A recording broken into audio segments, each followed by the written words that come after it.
News Now is brought to you by the Bank of Guam, the People's Bank. And then what it does is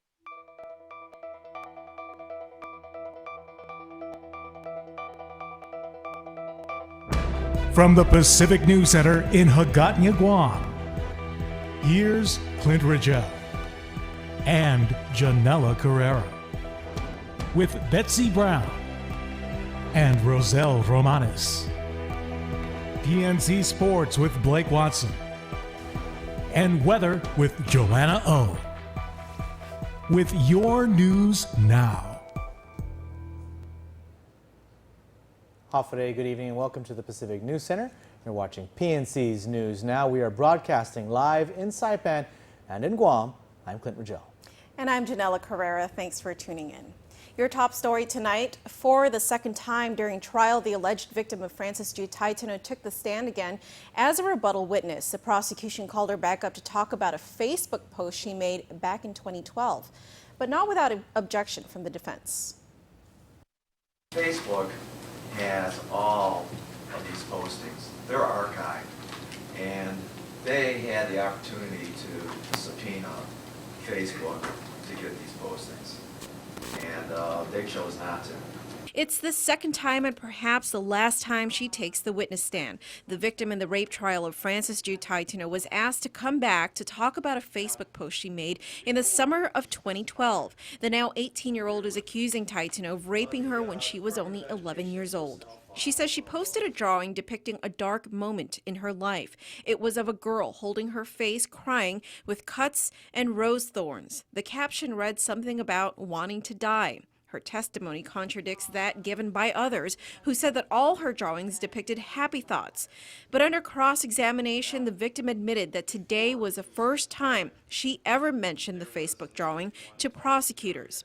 Other testimony that contradicts the victims came from police officer Peter Pasqua, who interviewed the victim when she first reported the crime. He says that he never altered the written statement the victim provided to police, despite testimony from her saying that he did. And you see the word didn't. Okay? And is there anything underneath the word didn't? Just a line. Okay, did you draw that line? No. Thank you. The victim also testified last week that when Taitano laid her down on the bed, they were not facing each other. In that oral statement, didn't she tell you how the defendant positioned her when he placed her on the bed, when she was brought back into the bedroom? Yes. And what did she tell you? She stated that she was placed on her side, facing the defendant. I have no further questions. Meanwhile, Judge Maria Senzon denied a defense motion for acquittal. Senzon says there was sufficient evidence presented for the jury to make that determination. Both the prosecution and defense have rested. Closing arguments begin tomorrow at noon. A couple is behind bars on charges of criminal sexual conduct and child abuse. According to a magistrate's complaint, Peter Andrew Ogo molested 2 female minors. However, he was only charged with 2 counts of second-degree criminal sexual conduct for 1 victim. Ogo's wife, Jerlyn Ogo, was also charged with child abuse for not reporting the crime. The allegation came about after police were called out to the Ogo's residence to report that the victim was beyond control. In the process of interviewing the victim, she revealed to police that she had been molested by Peter Ogo once when she was 15 and another time when she was 12. She told police that when she was 12, Ogo touched her breast but claimed to have mistaken her for his wife. In the second incident, the victim says she caught Ogo fondling her private parts while she was sleeping.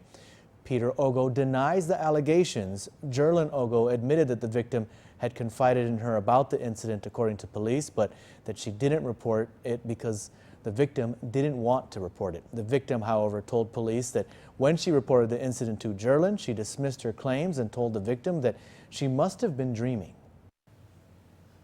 48 people will not be getting their food stamp and welfare benefits for a year or more after violating program policies. According to the Department of Public Health and Social Services, the total amount of restitution is about $50,000. PNC's Roselle Romanes has more in this report.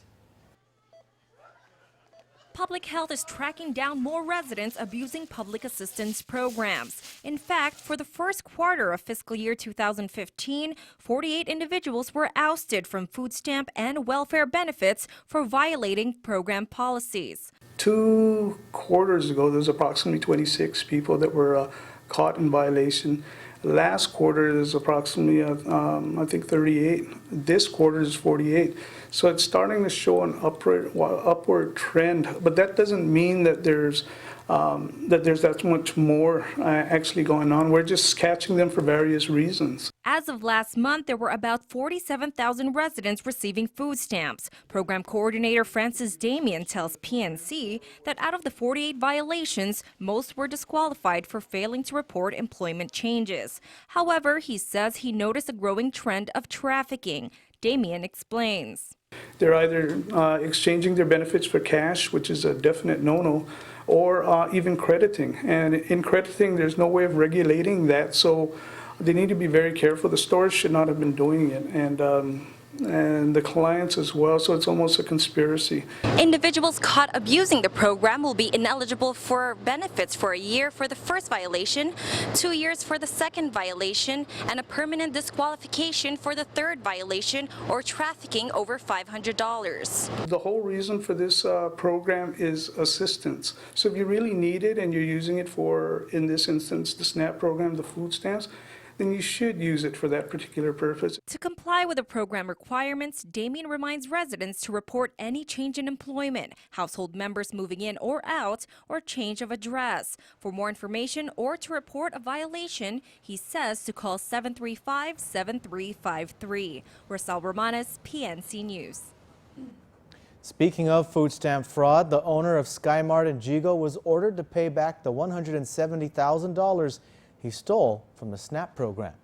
Kun Sup Song pleaded guilty in March of last year to unauthorized use of food stamp benefits. In addition to $170,000 in restitution, Chief Judge Francis Tedinco Gatewood also ordered the forfeiture of $208,000 and his Toyota 4Runner. Finally, she sentenced Song to serve 8 months of home confinement and 5 years of probation. According to a release from the district court, Song defrauded the U.S. government by extending credit to food stamp recipients and charging them interest, and also allowing customers to purchase ineligible items with their EBT cards. U.S. Attorney Alicia Limtiaco is quoted as saying, "Retailers who do not follow SNAP regulations by concealing they are selling items on credit or redeeming food stamp cards for cash loans will not be tolerated and are subject to criminal prosecution." The long-stalled procurement of security equipment for the island's public schools could finally be moving forward. General Services Agency Procurement Advisor Robert Kono told PNC today that Assistant Attorney General Fred Nishihira is now reviewing the invitation for bid. $800,000 was appropriated for school security under the Secure Our Schools Act, which was signed into law in April of 2013. The law required that GSA award a contract no later than 60 days after a security study was submitted by DOE. The study was turned in on May 31st of 2013, but so far no IFB has been issued, as there were several delays in drafting the IFB. Now that the draft has been completed, Kono says GSA will meet with Nishihira next week to determine whether the IFB needs any further revision. We're at the final stages, so I do not see major issues. However, you never know what comes up. If there are no problems with the draft IFB, Kono expects it to be issued pretty soon. The Tiyan High Titans will soon be able to host home games on their new campus, with the groundbreaking ceremony for a fully functional gymnasium held at the school this afternoon.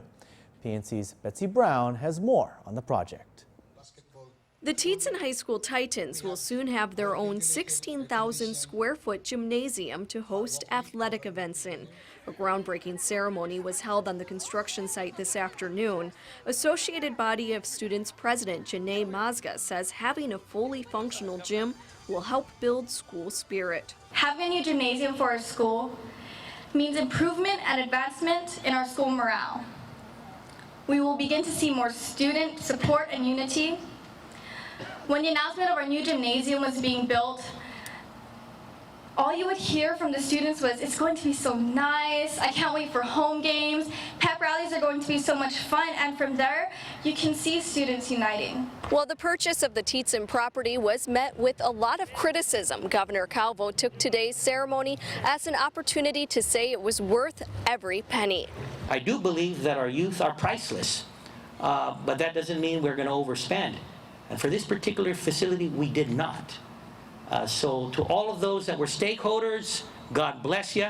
Let's continue to move forward. Let's focus on the future of Island. Let's focus on our kids. The new gym is expected to be completed in September, so the senior class won't be able to enjoy it. But Fernandez took time to recognize the seniors and thanked them for building the community of Tiyan High. Just monitoring how things have gone this year, from the smooth opening to how we dealt with adversity in light of some of the school violence, to what they're doing right now and being representatives and role models for the rest of them. According to the governor's office, the gym costs $14.4 million and is part of the lease-to-own purchase agreement. Betsy Brown, PNC News. All right, thanks, Betsy. And speaking of Titans, our very own sports Titan, Blake Watson, he's next with sports.